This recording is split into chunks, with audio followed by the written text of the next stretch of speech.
গত ১৫ বছরে আওয়ামী লীগের শাসনামলে ব্যক্তি, আর্থিক প্রতিষ্ঠান, শিল্পগোষ্ঠী এবং ঋণখেলাপিদের মাধ্যমে দেশের আর্থিক অবস্থা ধ্বংসের অভিযোগে তদন্ত শুরু করেছে দুর্নীতি দমন কমিশন দুদক। এই প্রক্রিয়ার অংশ হিসেবে কমিশন আর্থিক খাতের বড় ধরনের অনিয়মগুলোতে বাংলাদেশ ব্যাংকের সাবেক শীর্ষ কর্মকর্তাদের ভূমিকা খতিয়ে দেখা হচ্ছে, যার মধ্যে ৩ জন সাবেক গভর্নর এবং ৪ জন সাবেক ডেপুটি গভর্নর রয়েছেন। এই প্রক্রিয়ার অংশ হিসেবে কমিশন আর্থিক খাতের বড় ধরনের অনিয়মগুলোতে বাংলাদেশ ব্যাংকের সাবেক শীর্ষ কর্মকর্তাদের ভূমিকা খতিয়ে দেখছে, যার মধ্যে ৩ জন সাবেক গভর্নর এবং ৪ জন সাবেক ডেপুটি গভর্নর রয়েছেন।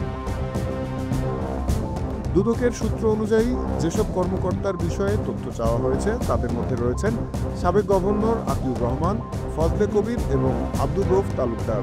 এছাড়া সাবেক ডেপুটি গভর্নর এস.কে সুর চৌধুরী, এস.এম মনিরুজ্জামান, আবু হেনা মোহাম্মদ, রাজি হাসান এবং আবু ফারাহ মোহাম্মদ নাসেরের নামও রয়েছে।